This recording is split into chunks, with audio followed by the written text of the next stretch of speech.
Hello and welcome to another episode of Blue Alpine TV. In today's episode, we'll talk about quantum computing and cryptocurrencies. So let's get right started with this news story that essentially is about quantum computing. Now, it says here quantum computing poses no realistic threat to Bitcoin and citing some research. But before we get kind of into this news story, let's talk about what quantum computing exactly is. So for the podcast listeners, I'm opening up the Wikipedia page for quantum computing.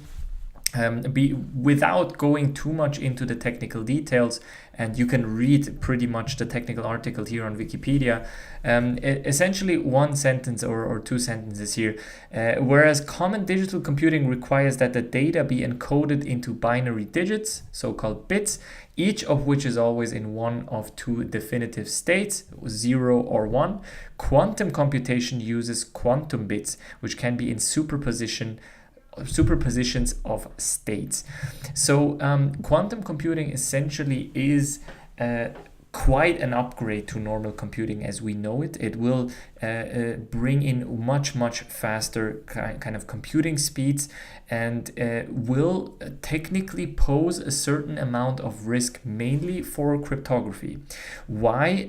Essentially because you can make or calculate more things in shorter periods of time. Essentially you can crack certain cryptographic codes, and this could be a problem not just for normal passwords or normal kind of normal classical encryption as we know it, but it could also kind of pose a risk for cryptocurrencies, because as you know, cryptocurrencies have two main things that could potentially be a risk for quantum computing. One is a 51% attack, meaning if a quantum computer comes up in the world that can kind of overmine, if you will, the mining power of certain cryptocurrencies, it could technically create a 51% attack. Now, this is very unlikely to happen because currently the mining power from NVIDIA and other miners are still quite strong, so that shouldn't be a problem right away. Now, the second of all is, of course, kind of guessing the private keys. As you know, the private keys is a kind of a combination of different signs or numbers or characters that are being used in order to kind of keep your cryptocurrency safe. So you get a public address and you get a private key, and only you should keep that private key in order to kind of access the cryptocurrencies. Now, in this news story, it's actually talking essentially about some research by Jeffrey Tucker. He's the editorial director at the American Institute of Economic Research. And he is of the view that the fear of quantum computing as an existential threat to Bitcoin and other blockchain applications is based on scaremongering and ignorance. Now, the meaning of this is essentially currently there is a lot of hype around quantum computing. If you look at quantum computing, or if you look at even the top 10, 20 cryptocurrencies, the issue is that 2 or 3 of them are actually kind of advertising by saying we are quantum proof. So if quantum computers come up in the world, this cryptocurrency will be safe. So a lot of people invest with kind of that in mind and say, okay, if quantum computing becomes like this general thing, then my cryptocurrency will be safe because you cannot crack what is quantum proof or quantum resistant, if you will. Now, the issue with this statement is currently quantum computing is still years away. So it is quite expensive to kind of create a quantum computer. And before they will kind of be bought in stores and all of these things, I think another 5 to 10 years at least will have to pass in order for quantum computers to become this ubiquitous computing devices. The article continues here. The entire basis of blockchain technology is to crowdsource solutions for problems, including security threats potentially posed by quantum computing, and this is what makes blockchain networks superior to centrally planned networks and platforms, insisting that any potential security risks are solvable. Now, obviously, this is what Tucker here is saying is on quite an important fact. This is programmable money, if you will, or a programmable currency. So even if kind of a problem has been found, you can, for example, patch it. We had a couple of days ago, we had this issue with, for example, EOS. Before the mainnet launch, there was some information about EOS having trouble or kind of security holes. They have been patched already, and this is kind of the beauty. The network can still continue as is. Now, kind of what the article continues here is Tucker references a research paper published by Dr. Gavin Brennan, a quantum physicist in Sydney, Australia, who's globally respected authority on the subject of quantum computing. Now, it says here, the results indicate that quantum technology as we imagine it and quantum technology as it currently exists are still far away from each other.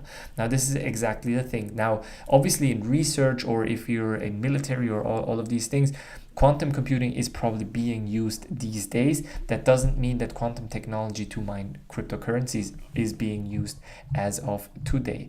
Now, should you be kind of scared of quantum computing, and is this kind of a problem if you're an investor? I think not. I think right now it is not a problem, because I have to be absolutely honest. When we're talking about security risks, there are almost in everything you're using, there are a certain amount of security risks.